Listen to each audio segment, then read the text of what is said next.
ద్వితీయోపదేశకాండము 25వ అధ్యాయము. మనుషులకు వివాదము కలిగి న్యాయసభకు వచ్చినప్పుడు న్యాయాధిపతులు విమర్శించి నీతిమంతుని నీతిమంతుడనియు దోషిని దోషి అనియు తీర్పు తీర్చవలెను.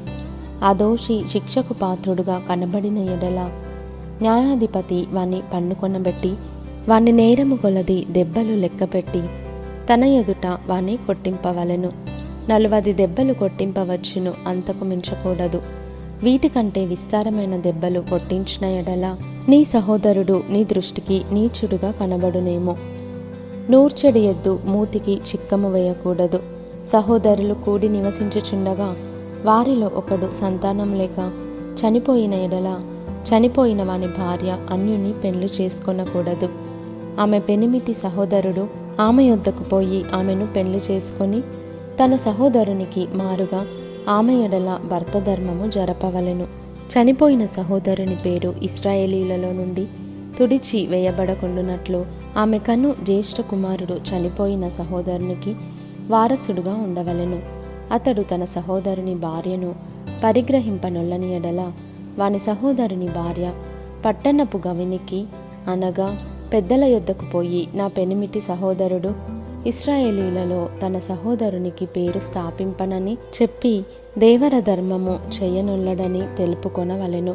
అప్పుడు అతని ఊరి పెద్దలు అతని పిలిపించి అతనితో మాట్లాడిన తరువాత అతడు నిలువబడి ఆమెను పరిగ్రహించుటకు నాకిష్టము లేదనిన ఎడల అతని సహోదరుని భార్య ఆ పెద్దలు చూచుచుండగా అతని దాపున పోయి అతని కాలి నుండి చెప్పు ఊడదీసి అతని ముఖమునెదుట ఉమ్మివేసి తన సహోదరుని ఇల్లు నిలుపని మనుష్యునికి ఈలాగు చేయబడునని చెప్పవలెను.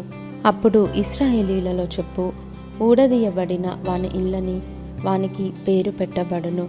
మనుషులు ఒకనితోనొకడు పోట్లాడుచుండగా వారిలో ఒకని భార్య వాని కొట్టుచున్న వాని చేతిలో నుండి తన పెనిమిటిని విడిపించుటకు వచ్చి చెయ్యి చాచి వాని మానము పట్టుకొనిన ఎడల ఆమె చేతిని ఛేదింపవలెను. నీ కన్ను కటాక్షింపకూడదు. హెచ్చు తగ్గులు గల వేరువేరు తూనికెరాళ్ళు నీ సంచిలో నుంచుకొనకూడదు. హెచ్చు తగ్గులు గల వేరువేరు తూములు నీ ఇంట ఉంచుకొనకూడదు. నీ దేవుడైన యెహోవా నీకిచ్చుచున్న దేశములో నీవు దీర్ఘాయుష్మంతుడవగునట్లు తక్కువవి కాని న్యాయమైన తూనికెరాలు నీవు ఉంచుకొనవలెను.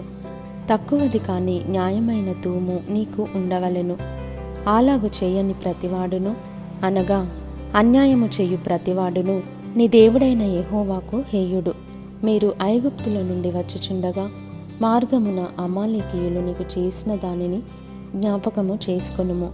అతడు దేవునికి భయపడక మార్గమున నీకెదురుగా వచ్చి నీవు ప్రయాసపడి అలసియున్నప్పుడు నీ వారిలో నీ వెనుకనున్న బలహీనులనందరినీ హతము చేసెను. కాబట్టి నీవు స్వాధీనపరచుకొనున్నట్లు నీ దేవుడైన యెహోవా స్వాస్థ్యముగా నీకిచ్చుచున్న దేశములో చుట్టుపట్లనున్న నీ సమస్త శత్రువులను లేకుండా చేసి నీ దేవుడైన యెహోవా నీకు విశ్రాంతి దయచేసిన తరువాత ఆకాశము క్రింద నుండి అమాలేకీయుల పేరు తుడిచివేయవలెను. ఇది మర్చిపోవద్దు.